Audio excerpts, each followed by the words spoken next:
My name is Amelia Hart. I used to think the heart was a soft thing, something you could cradle and hold with both hands, careful as you might hold a bird. I was wrong. The heart is an instrument, precise, tuned by habit and memory, and it can be played until the strings snap. I learned that on a Wednesday in late November, when the city carried the cold like a secret and the tram lights blurred like tears on glass. His name was Daniel Pierce. He was the kind of man who slid comfortably into rooms and into people's lives, leaving impressions so faint you thought they'd always been there. He had a laugh that sounded like he was warming up for larger stages and hands that always seemed to know where to put themselves. An occasional touch on my shoulder, a protective palm across the small of my back. I believed him. For 3 years I believed him. We moved into each other's routines. Grocery lists in his phone, a chipped mug that belonged to both of us, small, easy compromises that felt like promises. I found out about the affair because of the smell. It was faint at first, expensive cologne, something citrus and vetiver, dragged through the apartment like a trailing lie. I had been at work late. The restaurant had been busy, the kind of rush that left your chest hollow and ringing. When I came home, the hallway was unusually bright. His laptop was open on the coffee table, a browser minimized, the cursor blinking impatiently on an email draft.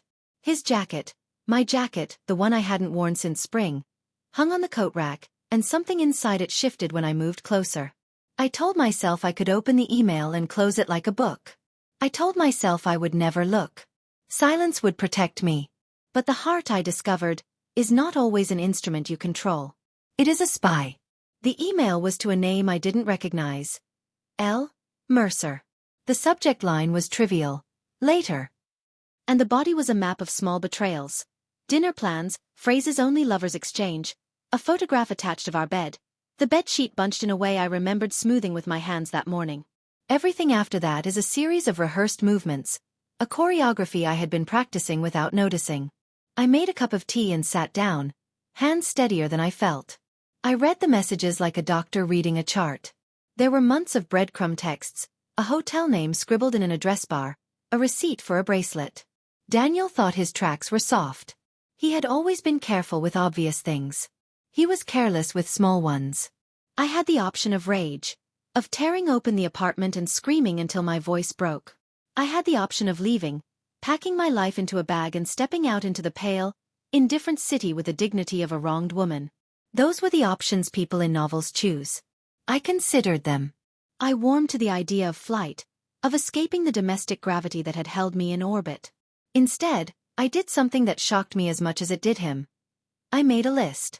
Not the neat work-worn lists I made for groceries or invoices, but a ledger of everything he had taken and everything he might value. Names. Places. Vulnerabilities. I wrote what I felt, the animal throb of betrayal, the way the world narrowed to one point where his mouth had been.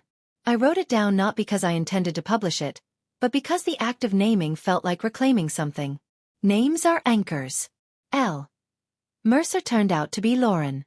Lauren Mercer. Mid-30s, freelance consultant, lives in an apartment 3 blocks from the river, owns a terrarium and 3 succulents. I found her Instagram the way you find anything now. A click, a photograph, a story reel where she spelled out her life in aesthetic fragments. City runs, coffee spoons, a cat named Marvin who swims in sunlight. Nothing about her screamed malice. She was ordinary, which made her dangerous. If you're waiting for a big cinematic confrontation, a screaming match in a rain-slicked alley, or a knife flashed in a dim street, I will disappoint you. My revenge was not dramatic in the way films taught me vengeance should be. It was surgical and slow. It required patience the way a surgeon holds still, watching monitors hum. I learned to create distance between my impulse and my actions. I learned to watch others the way a chess player studies a board. First, I gathered information. Not because knowledge is power in some abstract sense, but because it made me feel steady. I read Lauren's posts until the pattern of her life had become predictable. Coffee at 9, meetings at noon, writing in the afternoons. Daniel was sloppy with logistics. He often forgot to delete his calendar invites. An invite to a restaurant with Lauren on a Tuesday night, labeled D&L, 8 p.m., was still in his phone. In a moment of small cruelty, I put it to my lips, D&L, like a brand.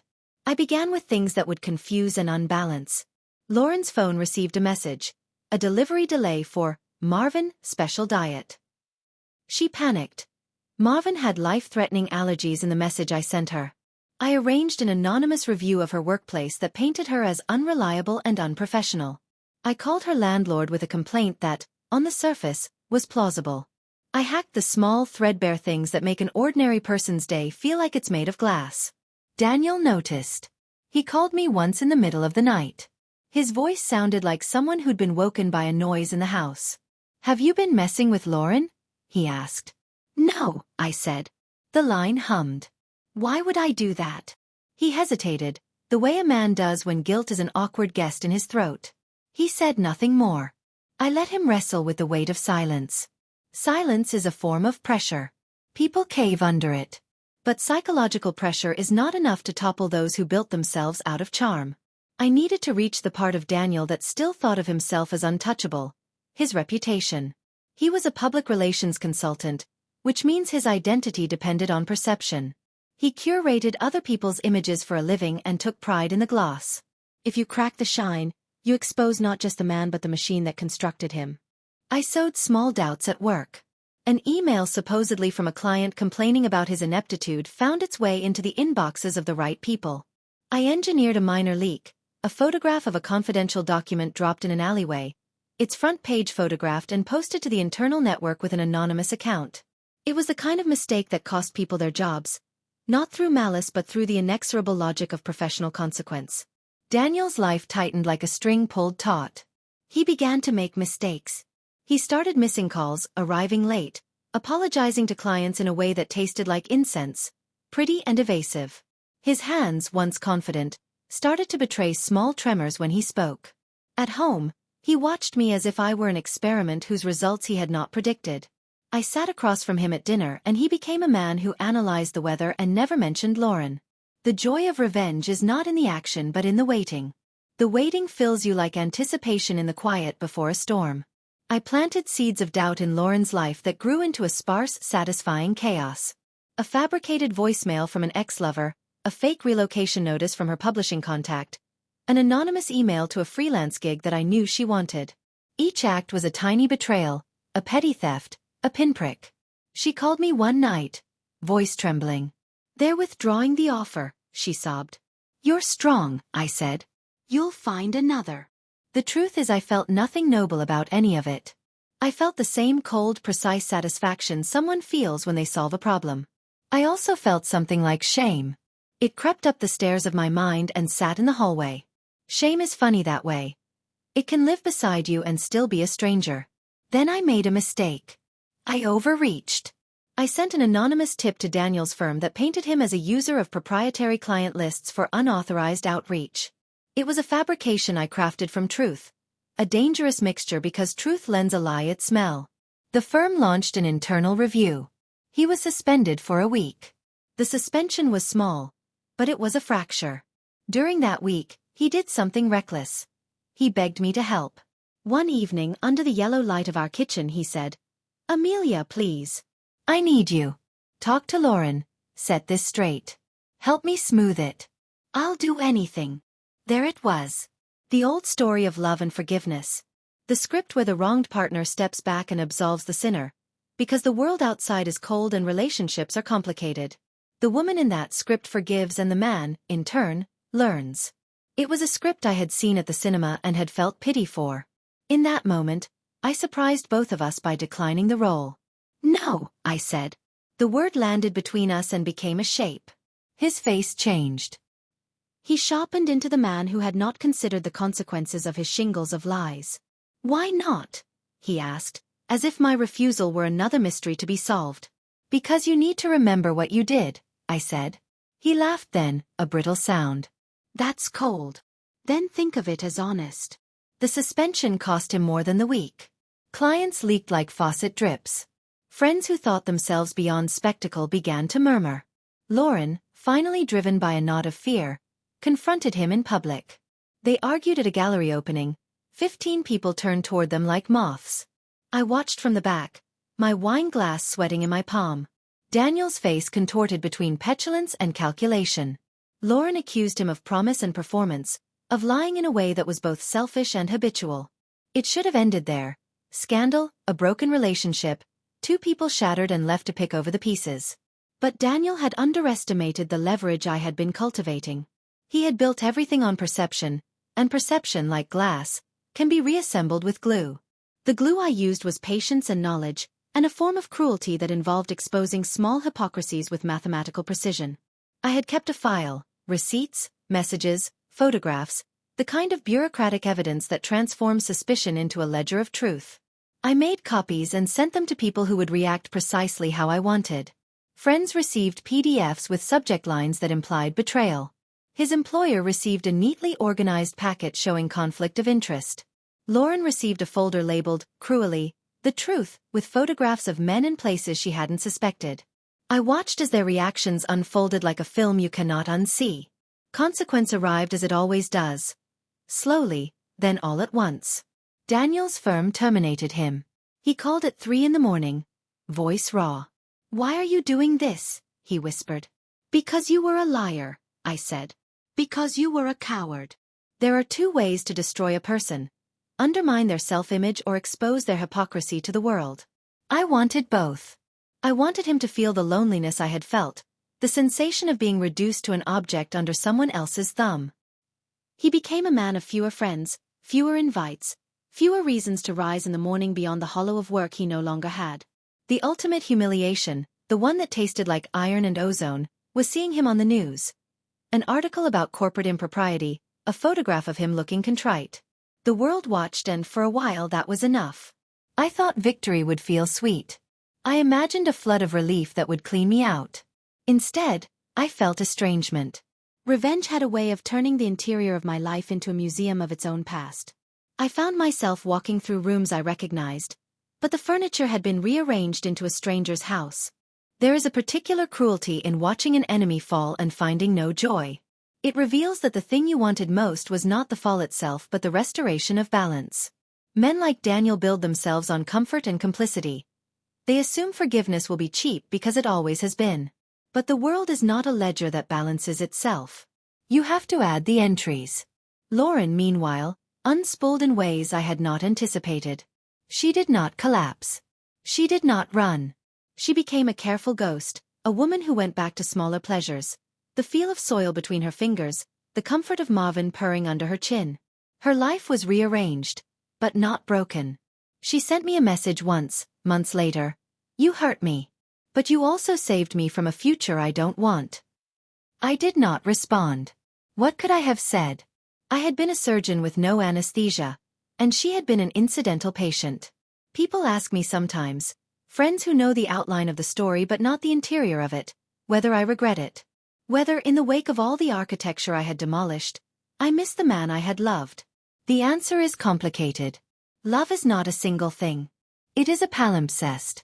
Beneath the paper of what I thought was devotion, there were layers of acquiescence and silence. I had consented to small compromises until they became my life. In the end, my revenge was a reclamation of language. I told the story my way. There was a final move, not to harm Daniel physically but to ensure his return to me would be impossible. He tried, quietly, to come back. He sent letters, not quite apologies, more like petitions, asking for a second chance. He spoke of therapy, about wanting to learn to be better. He sent a book with a handwritten note folded inside. The note read, "Amelia, I was wrong." I kept the book unopened on a shelf for months. Then, one cold afternoon, I turned the paper over and wrote on the inside page, "You were not wrong. You were what you chose to be." I mailed it back. My victory, if one can call it that, was not the ruin of a man. It was the reclamation of myself. I learned to cook for one without counting the cost of the ingredients. I learned to sleep alone and to find that sleep was not a vacancy but an ally. I returned to work, not in the same restaurant but at a different place where the manager knew my name before the rest of the staff.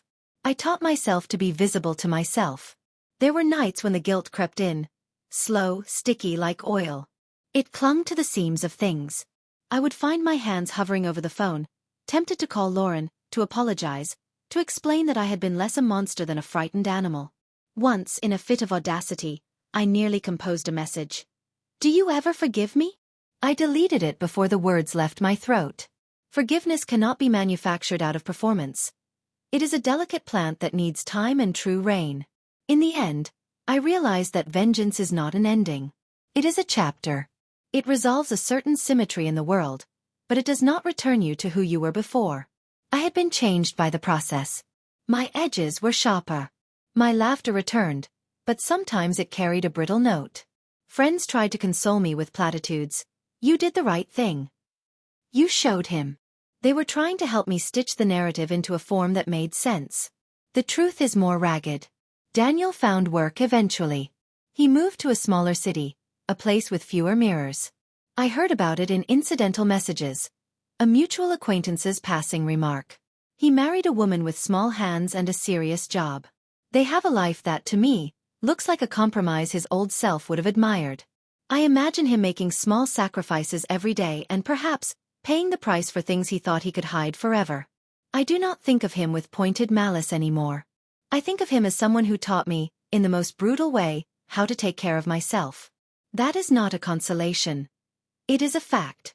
As for Lauren, she writes now. Her profile is full of essays about resilience and the odd beauty of broken things. She dedicated a piece to a terrarium and to Marvin, who lived to an old and contented age. She sent me a book once, a collection of short stories about women who walked away and women who left and women who stayed and remade themselves. Inside was a note. We are not the same women we were. That is enough. I keep that note folded between the pages of a notebook where I still write lists. My lists are different now. They include things like, call mother, water succulents, be kind to strangers. They have also become more honest. Do not forgive him for you if you will not forgive yourself, one entry reads. Make room for your anger, then park it in a way that it can't topple you. Sometimes, late at night, I walk to the window and watch the tram lights blur. The city is a collage of small betrayals and reconciliations, of people moving in directions that sometimes intersect and sometimes do not. I used to think my life would be a straight line. Love, partnership, contentment. Life has shown me its geometry. Crooked lines, sharp angles, circuits that return to themselves after long detours. If you want a neat moral, here it is. Revenge is a mirror.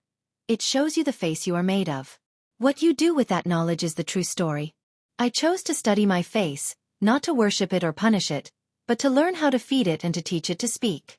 Amelia Hart is the name on many forms now, and on a particularly good day, it is the name on a book I have not yet written.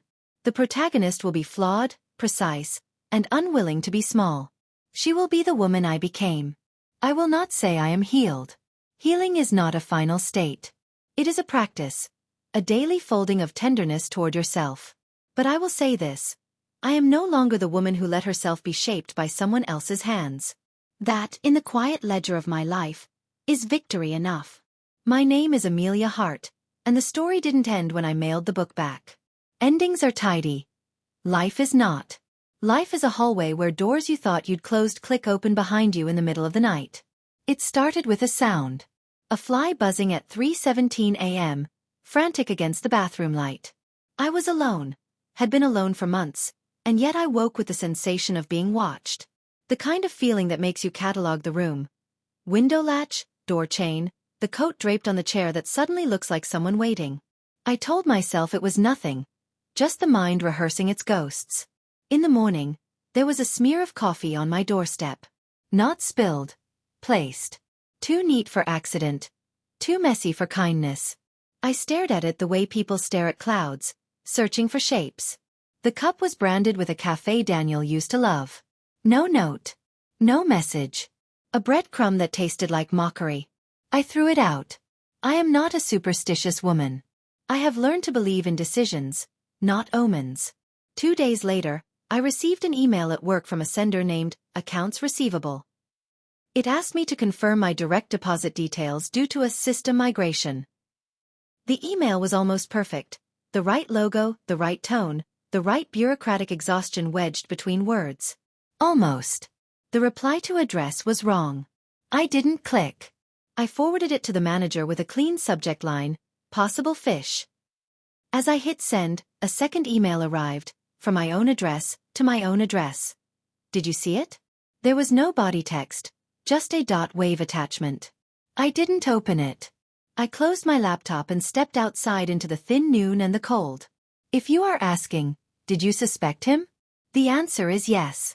I suspected him the way an animal that's been hurt recognizes the silhouette of a hunter. Men like Daniel don't disappear. They pivot. When humiliation dries, it flakes off as resolve. I didn't run to the police. What would I say? My ex left coffee on my doorstep and sent me a nearly perfect phishing email. They would nod with sympathetic eyes and close a file they never opened. So I did what I've learned to do. I made a list. Inventory of strange. Coffee cup, email, audio attachment.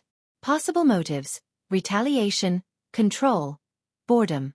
Resources, my phone, my wits, Nadia downstairs who hears everything, Felix at the new restaurant who knows people, a cybersecurity contact, Sasha, who'd once flirted with me at a bar and then given me a pamphlet about password managers like a calling card.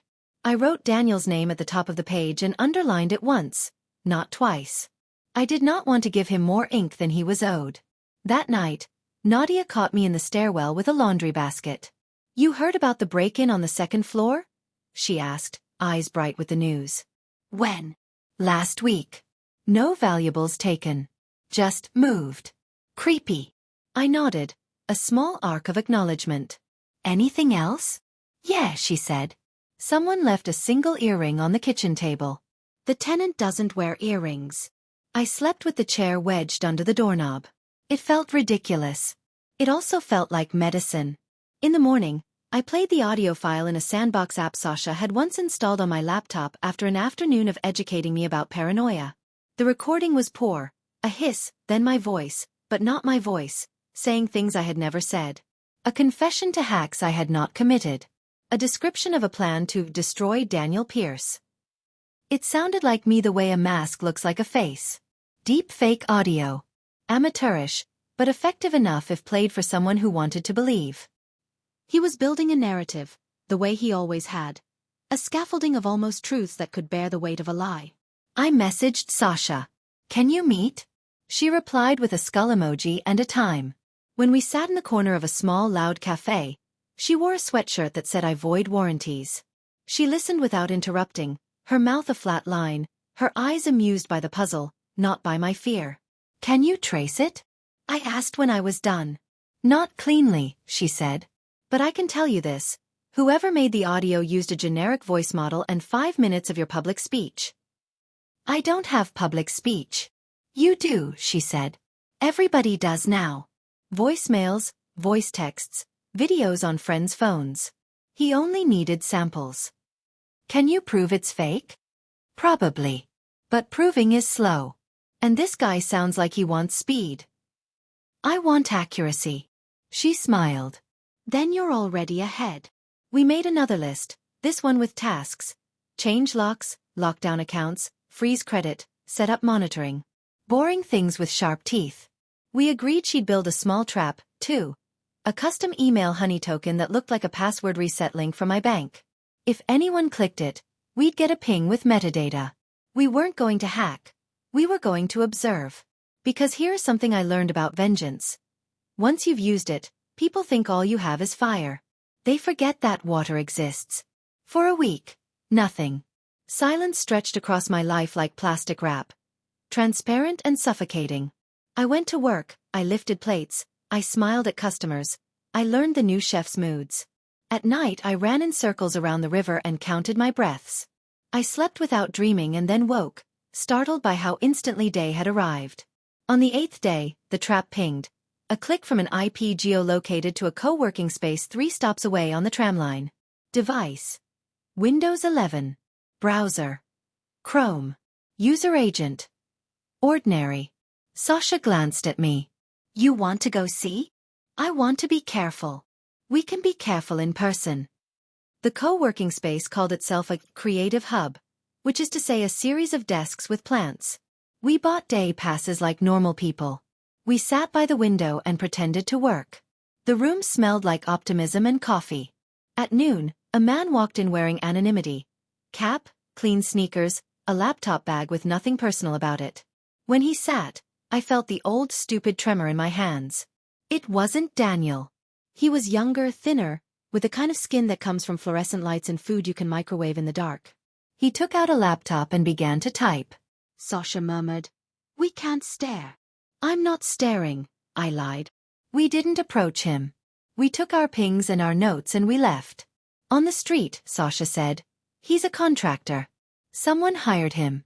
He doesn't look like a zealot. Who would he be? I asked.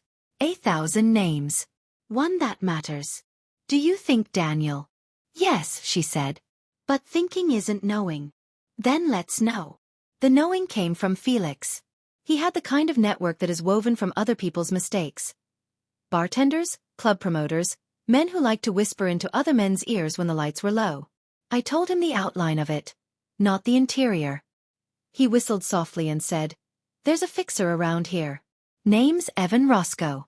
Does small jobs for men with big egos." Describe small. Smaller than prison, bigger than a prank. How does one find him? You don't, Felix said. He finds you when you post a question in the right forum at 2 a.m. I don't have a forum. I do. 3 nights later, Felix texted me a username and a chat log. The log was theater. Someone pretending to be a startup bro wanting reputation management, someone else offering narrative strategies. Embedded in the chat were fingerprints, phrases Daniel used to use when he was trying to sound secure. Optics, story discipline, frame control. Evan Roscoe had a public business as well. A small communications consultancy with a sleek website and photographs of people in conference rooms. The private business lived behind that curtain. A menu of services that included the kind of small illegalities people use to shape a truth they prefer. We had a name. A contractor. A fixer. A client I could infer. The question was not if, it was how. I did one thing that felt like betrayal and one thing that felt like confession. I reached out to Lauren. I typed the message 3 times, each version more clipped than the last.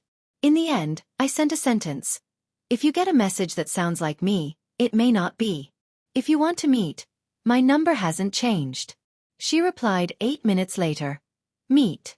Neutral ground. Tomorrow. 6 p.m. We chose a place near the tram depot, public enough to feel safe, ugly enough to discourage romance.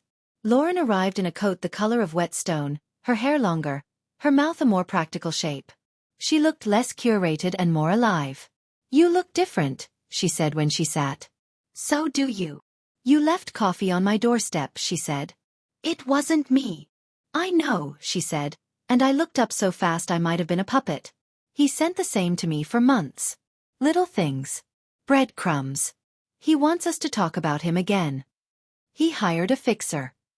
Evan, she said, and I blinked. Yes, I know. He sent me a proposal by mistake once. It was addressed to another client, but the signature was the same. Evan is not as careful as he thinks he is. What did the proposal say? Nothing elegant, she said. Smear campaigns disguised as concern. Deepfake audio to seed doubt. Third-party validators, that's what he calls friends who can be counted on to take a side. They call it narrative discipline. I call it cruelty. You could go to the police. I did, she said. They said, this is a civil matter. I asked, what does that mean? They said, it means we will care when a law is broken in a way we can name. I exhaled, a small laugh with no humor in it. So we name it for them. She tilted her head. I didn't think we'd ever be on the same side. We're not on his, I said. That's enough. We agreed on a principle. We wouldn't fight with fire. No hacks, no crimes, no melodrama. We'd create space for him to reveal himself and we'd document it like bureaucrats. Paper beats performance. It doesn't make a good movie, but it makes a case. The first step was boring. I filed a harassment report and appended the coffee cup, the emails, the audio file analysis from Sasha. I included timestamps and locations and receipts. The second step was riskier. I asked Sasha to build a second honey token, this time a fake calendar invite to a meeting titled, Press, Daniel P/expose draft. The typo in his last name was deliberate, the way a fisherman chooses a lure. I sent the invite from a new account that looked like a junior reporter's email at a mid-tier magazine. The description was bland and promising. Seeking comment on allegations of unethical conduct. Off-the-record pre-call to discuss scope. We created a landing page with an upload link where sources could leave documents. We populated it with 2 public records to make it look lived in. 3 hours after the invite went out, to 3 addresses that Evan had listed on his legal website, to Daniel's old work email that auto-forwarded to his personal, to the generic contact form of the consultancy, we received an upload, a PDF packet titled Context Materials. It contained sanitized copies of the very deep fake audio and a timeline of harassment, in which I was the villain and Daniel the man pushed past his limits. He couldn't help himself. He wanted to preempt the story. He wanted to control the frame. Sasha grinned. He just handed you provenance. Metadata says the upload came from a machine registered to Roscoe Communications. Stupid. Or arrogant. Or both. Both, I said. It's his brand. We did not publish. We sent the packet, to my lawyer, I have one now, a byproduct of humiliation is competence, to the police, to the co-working space where our contractor had clicked the first trap. We did not accuse. We asked questions. Do you consider this conduct lawful? Do you have policies that cover harassment by proxy? Nobody likes to be asked if they condone something when the something is suddenly in the room with them. The co-working space revoked the contractor's pass. The police replied that they would add the materials to the file. My lawyer wrote a letter on thick paper that said, in essence, stop. We see you. Silence again. Then escalation. One night, my door buzzer rang and a delivery man thrust a bouquet into my arms with a card that said I'm sorry. The flowers were beautiful in the way cruelty sometimes is. I placed them on the table and watched them open like mouths.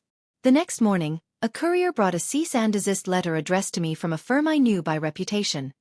Expensive, disdainful. The letter accused me of defamation and interference and ongoing harassment.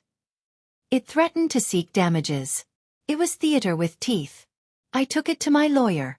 He read it and nodded, the way doctors nod when they've seen this particular disease before. We'll reply, he said. And we'll copy the Bar Association. He penned a response that was a scalpel. Precise, cool, backed by evidence. It said, in essence, we decline to be intimidated. We invite you to consider your client's exposure should this proceed to discovery. Sometimes the law is not on your side because the law is a wall you can't scale. Sometimes the law is on your side because the other person thinks they can outrun it. Daniel did not stop. Men who build their lives on performance don't know how to exit a stage. They only know how to find a brighter light. He began to show up at places that weren't mine and pretend it was coincidence. I'd be on the tram and feel that electric awareness. The prickle on the neck, the sense that somewhere, a camera had just been lifted. Once, I turned and caught his eyes through the glass. He smiled, a small polite thing you could mistake for a stranger's courtesy. I bowed my head and counted to 10 and got off 2 stops early. I bought pepper spray. I learned the legal boundaries of restraining orders. I saved everything. Every ping, every shadow, every almost. The file grew heavy with ordinary evil. And then he changed the game. Felix called me at 1:06 a.m. His voice was flat and careful. Don't panic, he said. What? A video is circulating. What kind of video? He told me. Not explicit, not violent, not illegal. But intimate enough to be a violation. A video that appeared to show me, drunk and laughing, admitting I had made everything up to ruin a good man. The room in the video was my old apartment. The glass in my hand was mine. The laugh was the laugh I used to have when I wanted to make someone else comfortable. It looked like evidence. It looked like truth that hadn't happened. I sat on the floor. My body did the small things bodies do when they want to leave themselves.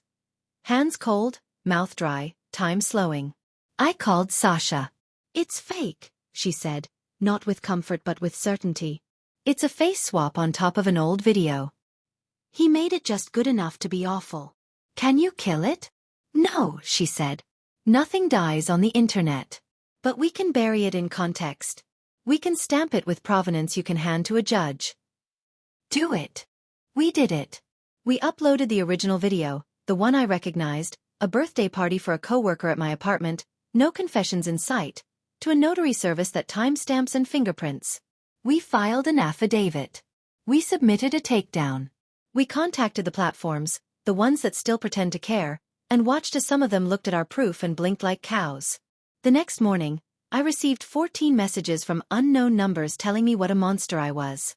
I turned off my phone. When I turned it back on, the flood had slowed. My lawyer called at 10:03 a.m. "We're filing for an order," he said. "This crosses the line." In the afternoon, Lauren showed up outside my building carrying 2 coffees and a kind of fierce gentleness that I had not earned.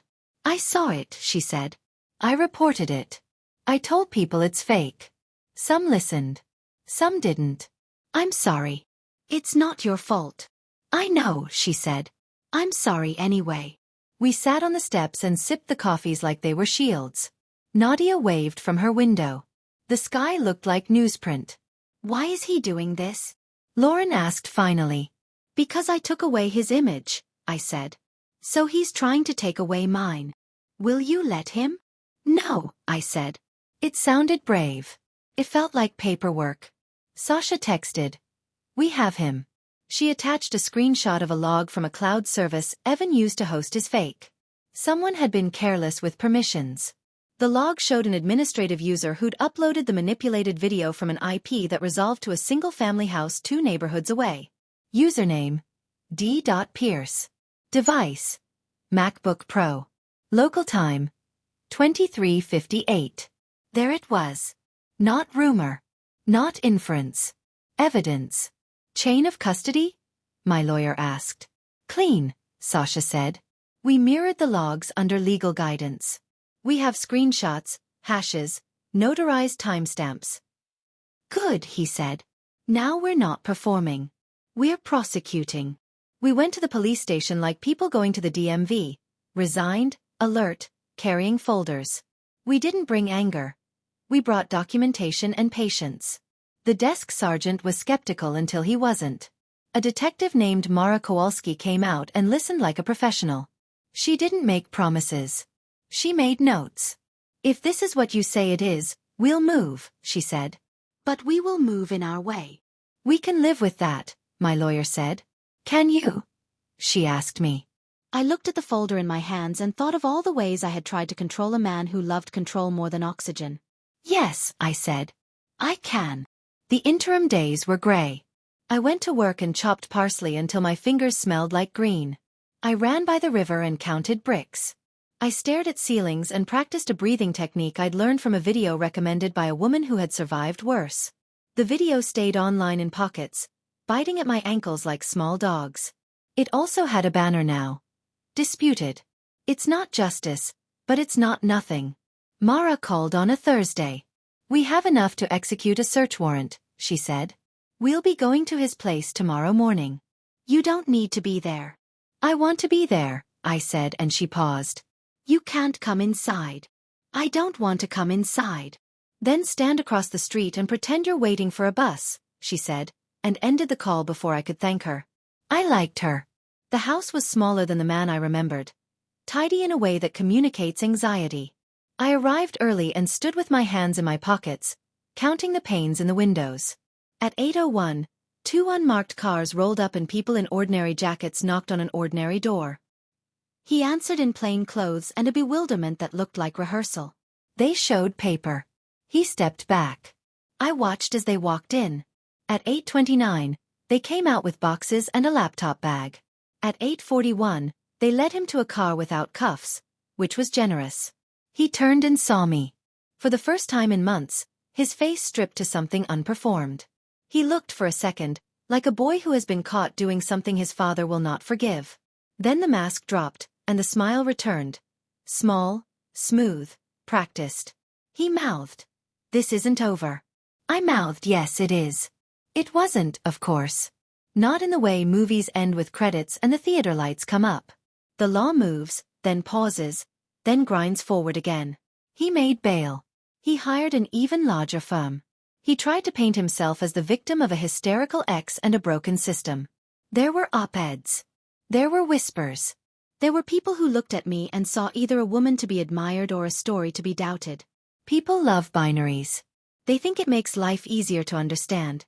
We kept doing the boring, sharp work. We sent preservation notices. We subpoenaed cloud accounts. We pulled the strings Daniel had tied to Evan, and Evan began to unravel, not with a bang but with invoices. 5 consulting sessions billed at $4,000 each, a memo labeled mitigation plan that read like a confession written in concierge language. The contractor at the co-working space had notes, 2. Meticulous, as if his own fear had made him tidy. He had saved a Slack thread where Evan wrote, "Client wants something splashy. He doesn't want blood, but he wants the impression of it." I did not go to the preliminary hearing. I made soup and listened to Rain and texted Sasha updates from the group chat my lawyer had added me to. At 4:16 p.m., a message. Judge granted no contact order. Device surrender pending forensic imaging. At 4:18 p.m., another. Defense bluster. Judge unswayed. Next date in 6 weeks. I put my face in my hands and cried so quietly it sounded like weather. Lauren came over with bread. We ate at the counter. "We're winning," she said. "We're surviving," I said. Sometimes that's the same thing. It never feels like a victory lap. "It shouldn't," she said. "Victory laps are for athletes. We're custodians." She slept on my couch that night because she said, "I don't like the idea of you alone after good news," and I didn't argue because I didn't either. In the morning, she made coffee and used too much sugar. I didn't correct her. The apartment smelled like warmth and new paint. For a moment, I believed in things like normal. Then the letter came. It was slid under my door in an envelope with no stamp. My name written on the front in a familiar hand. Inside was a single page. "Amelia, you have chosen to escalate. You mistake attention for control. You always did. Consider this then a courtesy. If you continue, I will introduce doubt where you cannot touch it. At work, in your friendships, in the small precincts you think are yours. You believe I am a villain. I am a man defending his name. D." I sat with it, not because it hurt, though it did, but because I wanted to make sure my next move wasn't dictated by adrenaline. I did not call him. I did not throw a chair. I scanned the letter for fingerprints, literal and metaphorical. I put it in a plastic sleeve and emailed Mara. Delivered by hand. Adding to file. She replied, "Don't engage. We'll add it to the pattern. He's narrating. Let him narrate to me." I went to work. At staff meal, Felix told a story about a customer who tried to return a steak because it looked tired. We laughed the way people do when they're making a shelter out of nothing. No one mentioned the internet. No one mentioned the hearing. No one asked if I was okay. It was a form of mercy. The 6 weeks tumbled. Choose any day and I can tell you the small chore I used as ballast. Laundry, basil, buying a new sponge, deleting a comment, adding two-factor to a thing I'd forgotten had a password. Healing isn't a montage. It's a spreadsheet. And then, as if he could hear me settling, he pulled one more string. I received a call from the restaurant's owner, a calm woman with steady eyes. "Can you come by the office?" she asked. Her office smelled like lemon and receipts. She gestured to a chair. "We received a complaint," she said. "An anonymous one. It alleges you stole from the till. There are screenshots attached. Someone installed a camera and captured you." She pushed a printout across the desk. The image looked plausibly like me, my hair, my hands, a cash drawer, the posture of a thief. It wasn't me. The edges were wrong, the angle off. The metadata in the corner didn't match our system. My heart punched once, then went still. "It isn't me," I said. "I know," she said. "You do." "I do," she said. "The drawer is on the left in that station. In the video, it's on the right. Whoever made this has never worked a line." She smiled then, a brief flash of solidarity. "Also, we all know you, Amelia. We're not strangers to your story, but we're also not strangers to your body language when you count cash.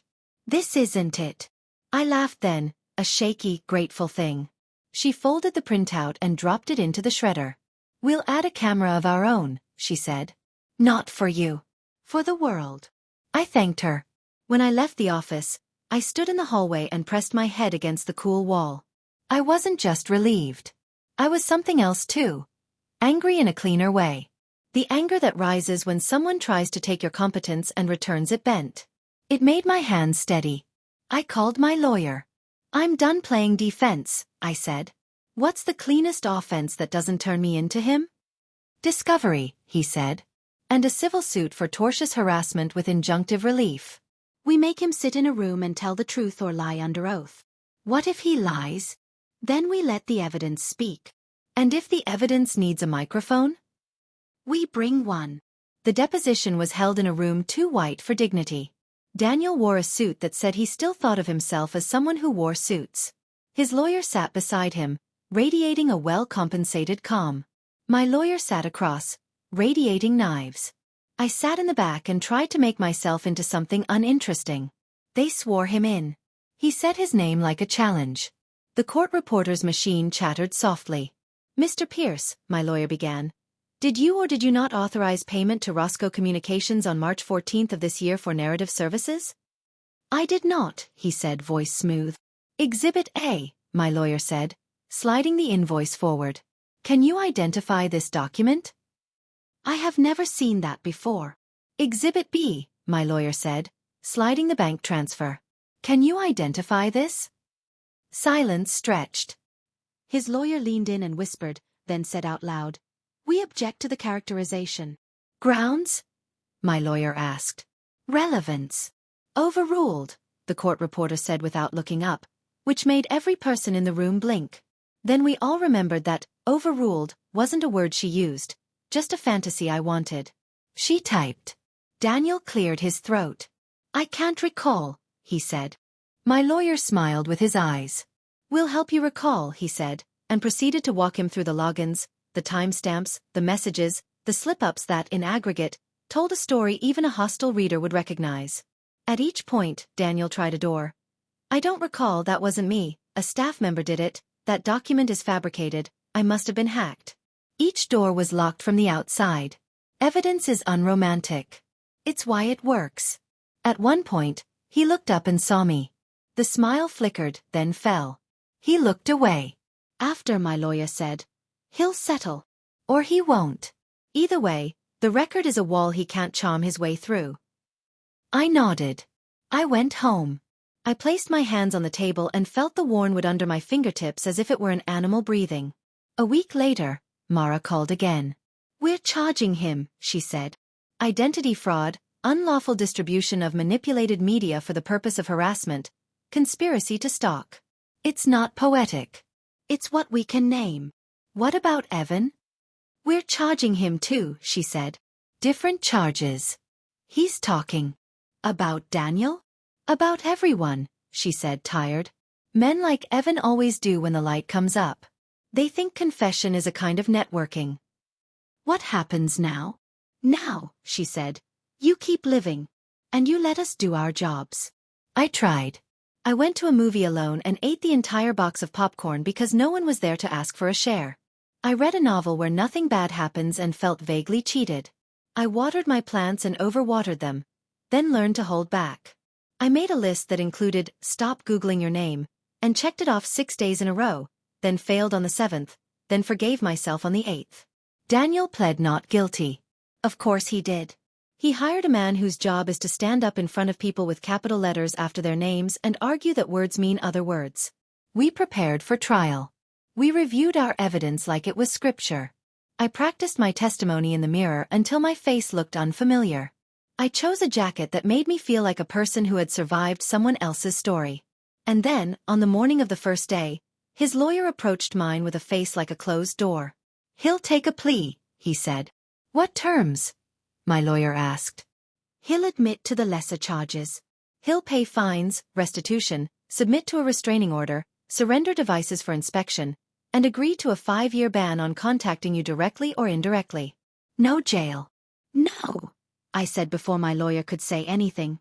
The lawyer blinked. "Excuse me." "No jail," I said. "No plea." My lawyer looked at me. "We can't control sentencing," he said gently. "But we can control whether we accept an early finish." "I don't want a finish," I said. "I want a record." He nodded. He turned to the other lawyer. "We decline," he said. "See you inside." The trial wasn't cinematic. There were no gasps, no shouted objections that changed the course of the day.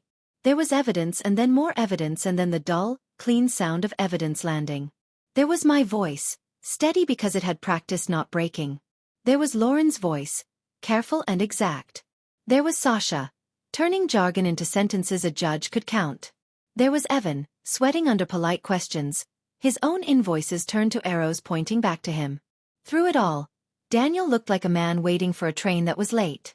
On the third day, the judge asked him a question that seemed small. "Mr. Pierce, did you author or cause to be authored the letter delivered to Ms. Hart on April 3rd? He smiled. "I did not."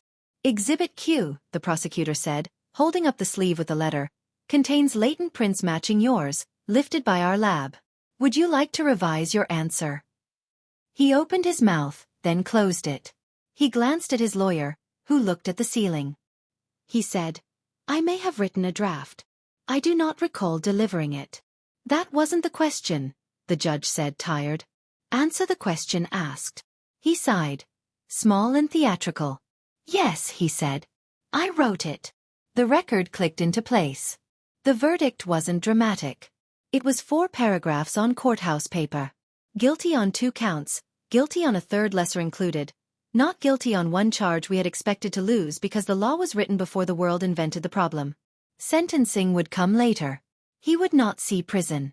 He would see consequences that would make his life small in ways he once considered beneath him. When I left the courthouse, the sky was the color of dishwater. Reporters asked for statements. I said nothing. Lauren squeezed my hand once and vanished into a taxi. Sasha texted a gif of fireworks. Felix sent a photo of the dinner special chalkboard reading Amelia 1, Cowardice 0. Nadia hung a ribbon on my door, blue, for no reason except that it was what she had. At home I made tea. I sat in my chair. I did not feel triumphant. I felt emptied out, like a bell that had been rung and was now too tired to be anything but metal. I did not cry. I did not laugh. I breathed. There are small epilogues. Evan's consultancy dissolved. He posted a long wheedling message about lessons learned and the complexity of modern narratives. He will reappear under another name doing the same thing for people who prefer to rent ethics. The contractor at the co-working space took a plea and is, as far as I can tell, building honest websites for dentists now. I wish him boredom and good sleep. Daniel moved out of the house with the tidy windows. He rented an apartment in a block with thin walls and learned the names of neighbors who pretend not to hear when he drops a pot. He will find work again, but not the kind of work that used to make him walk taller. He will learn to calculate the cost of invisibility and decide whether to pay it. He married no one. He sent no more letters. If he watches me, I do not feel it. If he thinks of me, he thinks of me as a wall he could not charm. As for me, I kept my job. I kept my name. I kept my stubborn habit of making lists. Here is one. Things I will not apologize for. My vigilance. My insistence on paper and procedure. The fact that I watched a man try to reshape me into his narrative and refused to fit. Things I will try to do better. Sleep. Ask for help before I'm drowning. Feed my friends without needing a reason. Lauren and I are not friends. We are something stranger and more honest. We send each other links sometimes, and photographs of our plants, and once we met for a concert where nobody sang about love as salvation. When she left, she hugged me like somebody who reserves that shape for very few people. One more thing. I started writing. Not about him. About a woman who rescues a terrarium from a flea market and discovers that the small world inside it is more complex than the city outside. People read it and sent me notes that said things like, "This made me feel less alone." I printed one and taped it inside the cupboard where I keep my cups, so I see it when I reach for morning. Sometimes I still wake at 3:17 a.m. and listen to a fly buzzing in a room I haven't entered yet. I lie still and let the feeling pass through me like a train moving somewhere else. Then I get up, cross the floor, and open the window. The fly goes toward the light because it's smarter than it looks. I understand this.